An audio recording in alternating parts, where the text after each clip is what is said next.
Okay, so it's a follow-up really. So I've got here the Daily Express again, and I'm just going to continue with this. And where does this checkmate? I put the title there, checkmate. Where does this checkmate actually come into this battle between between Harry and William and King Charles? Because I feel it's King Charles too. I don't just feel that it's solely between William and Harry, but the finger is being pointed at William. So I want to look into that intuitive. If you're new to my channel, I'm an intuitive empath. I look behind the scenes, behind the walls of Buckingham Palace, mainly of the royal family, to see what's going on there, and get to the root of the problem, and share this with you. Okay, so I'm going to just pop my gloss on. Thank you for joining me if you're new. Thank you if you are a follower, and I really do appreciate it. So I'm just going to read this out, okay? Just before we get on to the reading. So continuing from yesterday, basically, there are these minute details and a description of the fight between the brothers. I can't see how Harry and William will be able to reconcile after this. So the spare was chosen as the title, as an explicit reference to Harry's largely backseat role in the royal family. Unlike his 40-year-old brother, who will succeed his father as king, Harry, 38, has promised an accurate and wholly truthful first-hand account of the life from birth. It has been written by former journalist J.R. Haringa.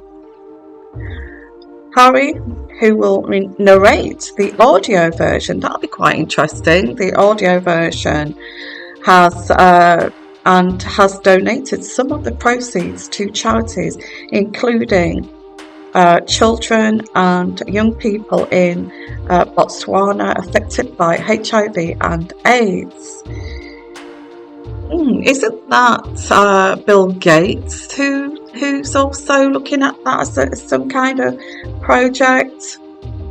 I get a Bill Gates link there. I don't know why that came through, but I did. Bill Gates came through there.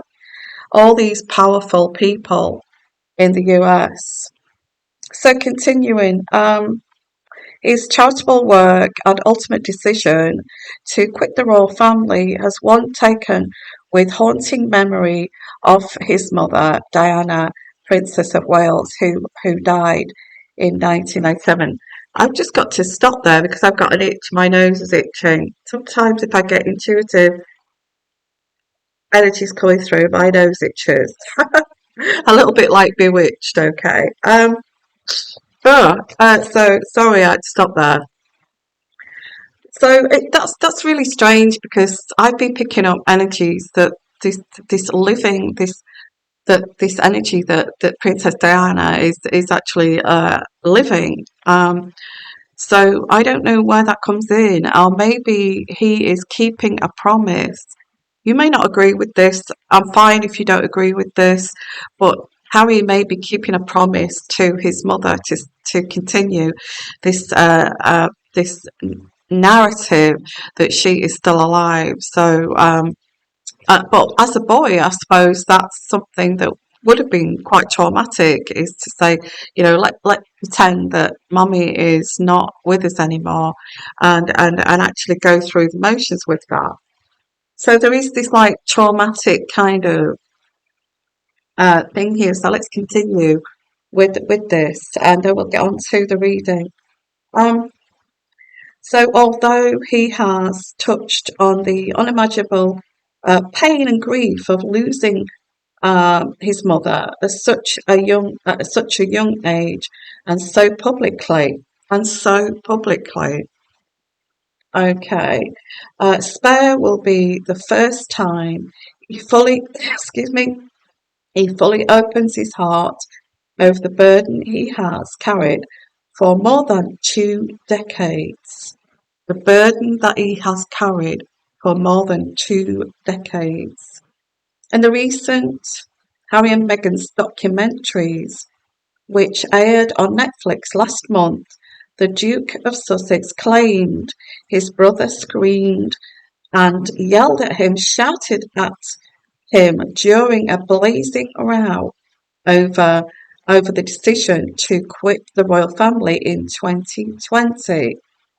His biography is expected to go much further and deeper into the rift and reasons behind it.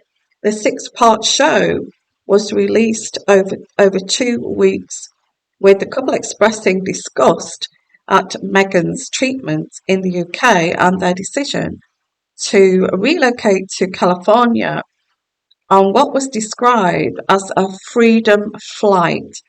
Spare is likely to deal in detail with what Sussexes will frame as life inside the goldfish bowl of the monarchy.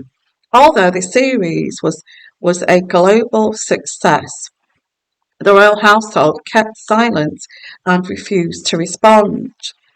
Um, a random house.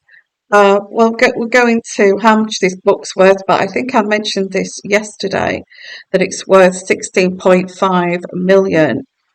And this deal, it says they said the overall impression is that this is a man who has never recovered from the trauma of the mother dying so young.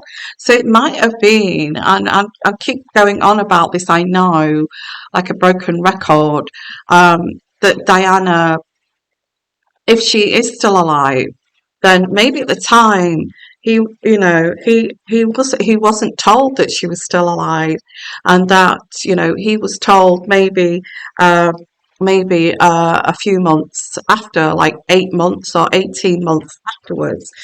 So, and this is like all the games that the royal family play. They don't. They seem to negate the fact that there are, emotions involved. The royal family seem to be void, or always have been void of emotions, and recognizing that this could be traumatic to a young boy. Okay, so continue. Um, So the overall impression is that this man who has never recovered from the trauma of the mother dying so young, and then along comes Meghan, and he projects onto her all the parallel with Diana. In further turmoil for the royal family, sources in the US claim Meghan, 41, is also planning to tell all story in which no stone will be left unturned. This is quite interesting, actually, and this is what I'm going to look into. And this is part of this checkmate that I'm picking up intuitively about her transformation from a jobbing actress to a duchess. She has already released children's books, The Bench, and is rumoured the couple are working on a wellness book together. The fourth and final installment is thought to be Meghan's bombshell autobiography, timed perhaps for a run for political office. Right. So if she did release the tell-all book, it would follow a well-trodden path with the presidents Bill Clinton, Barack Obama, and Donald Trump releasing bestsellers before launching bids for the White House. One US literary agent said, I would find it surprising if Meghan didn't publish her story. Spare is Prince Harry's chance to tell his, but hers is equally compelling. If she's harbouring political ambitions, it would make even more sense. Okay. Now, the energies I'm picking up here as I'm reading this is, this like, who is the top dog here? And I've said this with the previous reading. Who is top dog here? Who is going to be the most powerful here? Harry or Harry or Meghan, or Harry or William, Harry, Meghan or Kate. So there is this, like, it seems like there's a war going on there of who is going to be more powerful, which is quite interesting because Meghan, I feel, and I've said this in many of my readings, Meghan went into the royal family to up her game, to up her status, and it was a quick, fast kind of uh, move from suits to the heights of becoming royalty. So, did she do this deliberately? Did she have her sights on actually becoming a royal member of the family? Did she feel that she would be treated less than? And something I get that Meghan would not accept is being treated less than Kate. I mean, that would have stoked up the fires with Kate. The hatred towards her, because if she's a narcissist, like many people, including lots of YouTube channels that follow narcissism, have said that Meghan is narcissistic and has narcissistic tendencies and symptoms. So, and I'm not diagnosing here. I have no diagnostic qualifications at all. It's just speculation in a way. So I get that if she is, let's say, if she is narcissistic, um, is this something that she would enrage her to actually destroy and go for the destruction of the monarchy, go for the destruction of William and Kate, and also the destruction of King Charles? Is this something that would have stoked that fire and made her enraged inside and think to herself, I've got powerful, really, really powerful friends, and I don't like people putting me down like that. That's how she would see this. Um, this is what I'm getting intuitive. This is how she would see this. Is that um, I'm trying to put myself in the shoes of Megan and being so enraged because they see it in black and white. They see life in black and white. She would just see it as like being offended and being disgusted, which was said in that newspaper, being disgusted. And it'd be interesting to read her book actually and do some dissecting there. I'm sure many people will dissect that book. But actually, looking at her becoming so enraged that, hey, you know what? I'm going to be even more powerful than Kate. I'm going to go towards office and go towards a political career. And me and Harry will be, I will then be equal to King Charles because I will be the head of state in the United States of America. And that would be checkmate, okay? Checkmate, as I said, with the with the title. So let's have a look at a reading here and look into this. Just pull out the energies here of, because this is rage, pure rage and hatred towards towards William and Kate. How dare you? It's like, how dare you strip us down like that and make us look so little? How dare you strip us down to our bare bones and make us look so small and little? How dare you? And in a way, that was not a clever move for the royal family. You could be dealing with someone, and especially if she's friends with Barack Obama and people like that, she can pull out the race card. I mean, it's a silly move for the royal family. I mean, who have they got in those advisory, within the courtiers there. Who's advising them to actually make themselves look bigger than Harry and Meghan, and don't allow them to outshine? When you're dealing with some kind of psychopath or some kind of, I'm not saying she is, I'm not diagnosing here, then you're in big trouble. And this is where we're sitting with the royal family. They are in big trouble.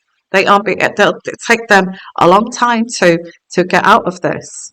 So what I'm going to do is do a reading on this. Is this Harry's checkmate to say, hey, I'm going to be the husband of the head of state of the United States of America? Who? Checkmate, William.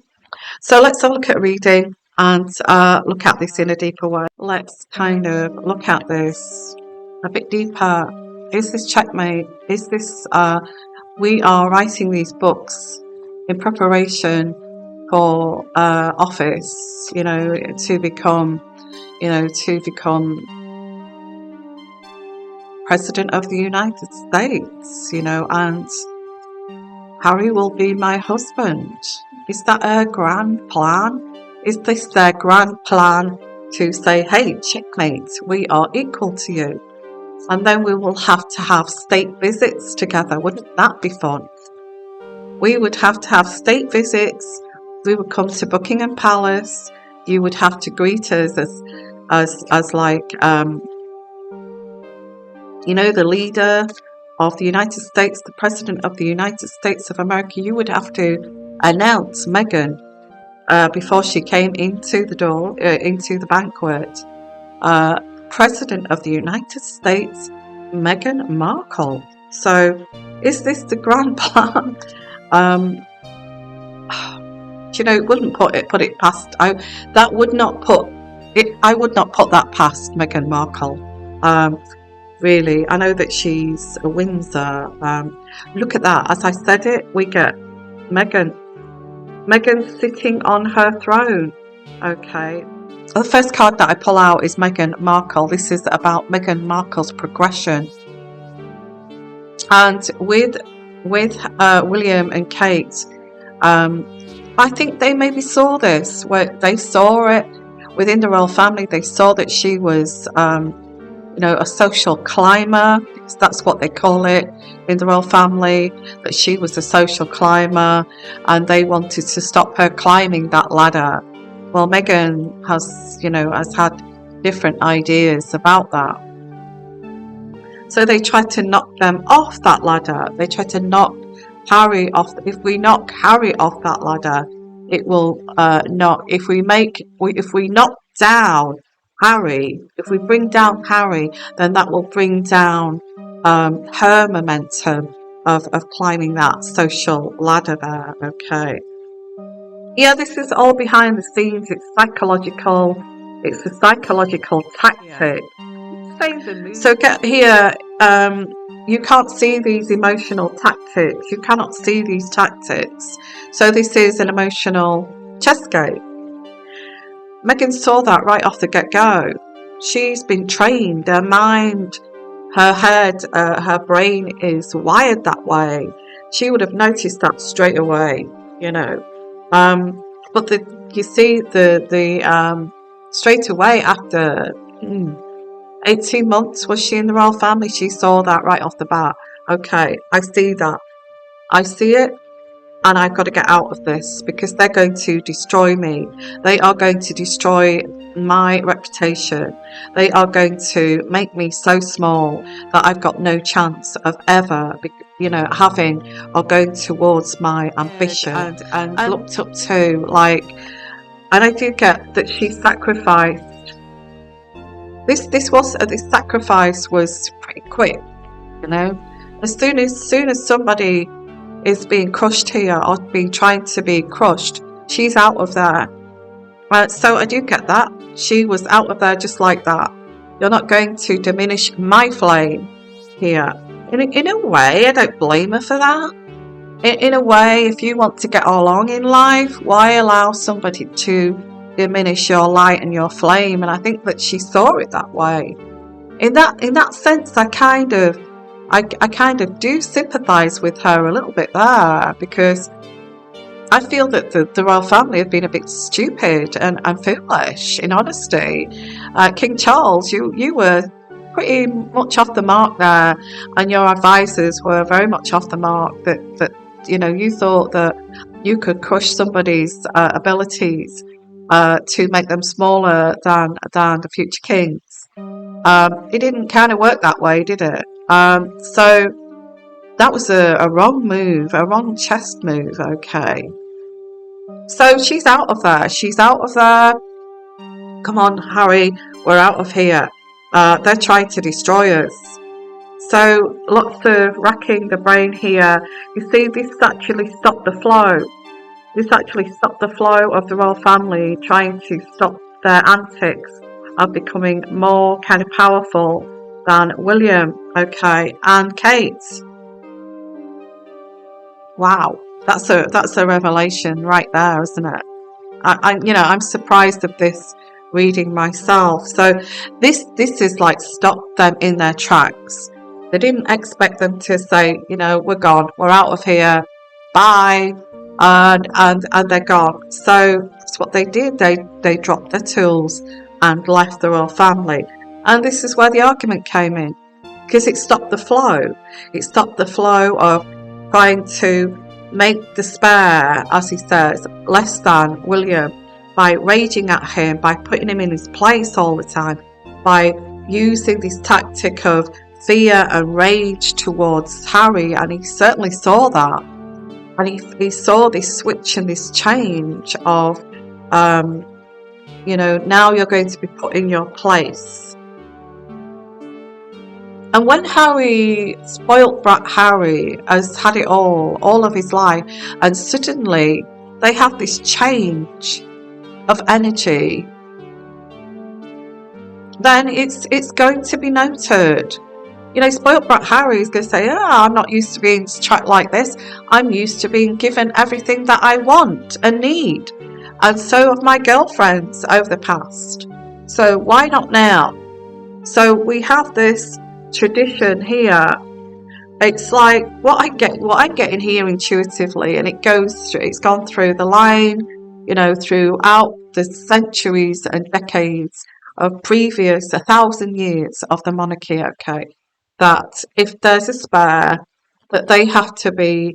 It's gone down. What do they call that? Generational curse, and even Harry has called it a generational curse. This tradition with this card. This is what he means by generational curse. Is your royalty? You get pumped up. You get your feathers plumed and all of this kind. But when it comes to your place in the royal family, and you're not fitting in with that, then you are put in your place. It's off with your head. Treason. How dare you? How dare you try to actually become more powerful than the damn king? Who the hell do you think you are? So this has gone through the generations. So it's not something, and it's archaic. And that's what Harry is trying to say. And I do get Harry's trying to say this in his book, that it's archaic. You're talking about Henry VIII and, all this kind of, but instead of using like wraith and cutting, chopping people's heads off, beheading them, it's like using MI6, MI5 methods of how to destroy someone mentally. Okay. Meghan was not going to have that. Okay, we have the upstanding lady. Meghan was not going to. I'm not going to take this. I'm not doing this. I've seen it. I've seen a little bit of this. I don't want to see any more. I think we should leave. We're not. We're not going to get. I am not going to get anywhere. My ambitions are going to be diminished if I stay in this situation. This is what's coming through here intuitively, and it's all about power. the ace. These cards, just sorry about the lighting, I don't know why it's going like that, but it's power, and this is about power. Meghan wants power. I would say it's more Meghan than Harry, but Harry wants to be treated equally. I think he's actually woken up to this. He doesn't want to be treated this way. He doesn't want to be treated this way, and Meghan wants to keep going up that social ladder. I'm not going to allow that. You to destroy my reputation like that. So writing these books is all about power. It's all about, well, we're going to say it as it is, and we're going to tell it as it is. And it's pretty much these books that are coming out. Meghan's book is pretty much what I've just said just there, intuitively. And they're going to celebrate. It's going to make millions out of this book here. And that does look like Harry there celebrating. I feel it's Harry celebrating. It is a game of chess, and it is checkmate. It is checkmate, and they are going to celebrate because they are going to get harmony from this. Harry and Meghan have actually fought this battle with the monarchy, with the firm, and they're going to come out smelling of roses. This is what this is saying. They are going to win this psychological warfare, and then where do they go from here? There is going to be, as I said with the last reading, checkmate, and when we reach the checkmate stage of this chess game, we have to say what move do we make now? What move do we? It's like an ultimatum, but it's also like both. Yeah, it's like checkmate. Like where do we go from here? Like a stalemate. A stalemate. Which road do we take here now? So with that, I'm going to. I could go on forever with this. Oh look, then we get William. William has got to decide what's the best move here next, and we also get Lord Gayet, the advisors all coming in here. The advisors, well, the MI5, MI6 move didn't work, did it? We tried to crush them by trying to destroy them. Harry knows this. He knows the tactics here. He knows about this, how they treated his mother. Because we do get the death card. There's going to be an end to this. It's going to be an end to this. Now I'll do a reading. What is going to be the end to this? What is going to be the end? There's going to be celebrations because of the book. Meghan and Harry feel like they've hit a checkmate, the stalemate. We have the stalemate. So final cards, and I shall continue with these readings, okay, as this kind of pans out. Now I think let's look at it in hindsight. That was the wrong thing to do with Meghan. Her sights were to use the royal family as like stepping stone. Really, she's looking at becoming the next, not the next, but maybe two, years ahead, to be either Vice President of the United States or President of the United States. And I get two females. One is going to be President of the United States, the second Vice President. Two females. And could that be Michelle Obama and Meghan Markle, So let's pull out another card here. I also get energy-wise that the United States is so sick of men getting in power. Men, it's always a man that's the President of the United States. Why can't it be a woman? That kind of thing. So there's going to reach that point, I feel. So I'm pulling out these energy cards to finish off. And I get Wish Upon a Star here.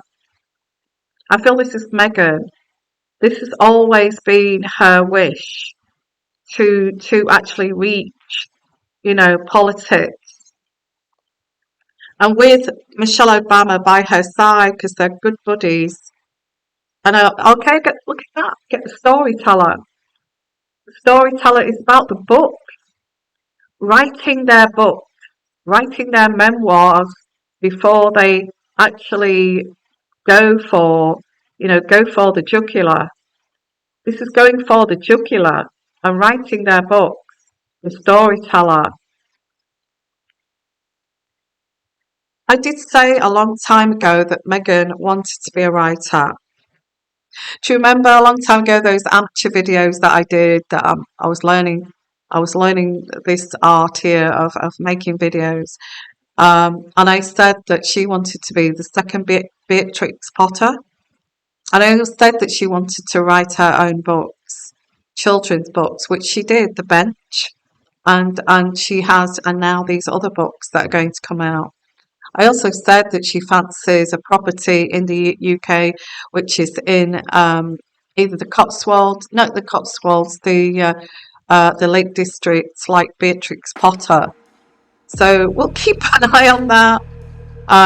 She has become that writer. She wants to be an author, top author, best-selling author. She wants that too. She wants it all. Meghan just wants it all. And well, you can't blame her really. I'm not on Meghan's side here, but if you can reach for the stars, why not? Why not? Okay. I'm going to leave it there, guys, and I will be back with more of these readings. Please put comments in the comment section, and also please, put your thumbs up so I get the algorithms increased. And these readings, I'm not on anybody's side. You're welcome to put what you like in the comment section. Okay, absolutely. But this was a chess game, and this is how they play it. This is how the royal family play it. Psychological mind games to try to crush people, especially the women of the royal family, which Princess Diana. They were very cruel to Princess Diana and blamed her for her bulimia and her mental health issues when I feel they were the cause. They knew that they were the cause. And that's what they feel, oh, we were so powerful, we could do it to Diana. We're so powerful, we could crush anyone emotionally and break them and then mold them into what we want, how we want to manipulate the situation. I don't even feel that the royal family know what they want to, or the Queen or Prince Philip at the time didn't even know what they wanted to mold her into. While Prince Charles at the time was running around with Camilla Parker Bowles, a married woman or divorcee, or I'm just saying it as it is, while their son was running around cheating. And I can hear you saying, that Diana wasn't that brilliant as a person. There is a lot of misogyny around this. There's a lot of misogyny, and there's even female misogyny, believe it or not. Female misogyny where there's jealousy involved of another female actually being more successful than what they are. So there can be female misogyny to destroy someone, weaken someone. So I'm going to leave it there, guys. Thank you for coming, and I'll see you for the next one. Okay, and bye for now. Bye-bye.